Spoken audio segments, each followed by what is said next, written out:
नाजरीन, ड्रामे की आने वाली एपिसोड में बहुत बड़ा तूफान आने वाला है। आखिरकार वो सच सामने आ गया है जिसका सभी को इंतजार था।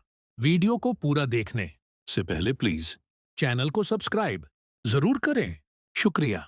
रुखसाना, जो जेनिया के कहने पर फरयाल को मारने में नाकाम हो गई थी, अब पकड़ी भी जा चुकी होगी। जब शहराम रुखसाना को जबरदस्ती घर से निकाल रहा होगा, तब वह रोते हुए कहेगी, मुझे माफ कर दीजिए, मैंने यह सब जेनिया के कहने पर किया था। वह नहीं चाहती कि आप दोनों खुश रहें। वह आज भी शहराम को अपना बनाना चाहती है। फरयाल को मारने और उसके बच्चे को नुकसान पहुंचाने का पूरा प्लान भी उसी का था। यह सुनकर शहराम कहेगा, तुम यह पूरा बयान पुलिस के सामने भी दोगी? रुखसाना जवाब देगी, हाँ, मैं सब सच बताऊंगी, लेकिन मुझे पुलिस के हवाले मत कीजिए। लेकिन शहराम उसे सीधे थाने ले जाएगा, जहां जेनिया के खिलाफ मुकदमा दर्ज कराया जाएगा। इसके बाद शहराम रुखसाना और पुलिस के साथ जेनिया के घर पहुंचेगा। वहां पहले ही दानिश को अंदाजा हो चुका होगा कि अब जेनिया की गिरफ्तारी किसी भी समय हो सकती है, इसलिए वह तलाक के कागज तैयार कर चुका होगा। जैसे ही पुलिस जेनिया को गिरफ्तार करेगी, दानिश कहेगा, 2 मिनट रुक जाइए, इसकी एक अमानत मेरे पास है।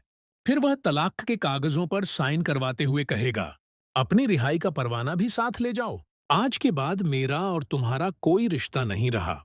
दूसरी तरफ सीरत बेगम को उसके बिजनेस पार्टनर धोखा दे चुके होंगे। उसका प्लाजा और कारोबार लगभग बर्बाद हो चुका होगा, जिसके सदमे में वह पहले ही परेशान बैठी होगी। तभी दानिश का फोन आएगा।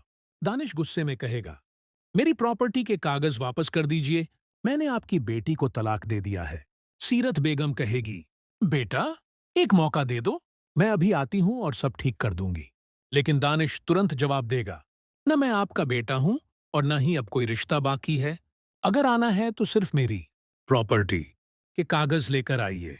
आपकी बेटी ने माफी के लायक कोई काम नहीं किया।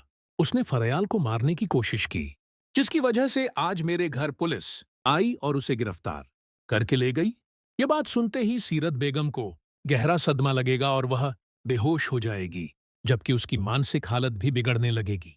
अब अगर बात करें फिरोज और शांजे की, तो शादी के बाद दोनों खुशी खुशी जिंदगी गुजार रहे होंगे। लेकिन फिरोज की मां, जो बहुत चालाक और शातिर औरत है, अब शांजे की जिंदगी मुश्किल बनाने का फैसला कर चुकी होगी। वह चाहती होगी कि शांजे खुद ही यह घर छोड़कर चली जाए।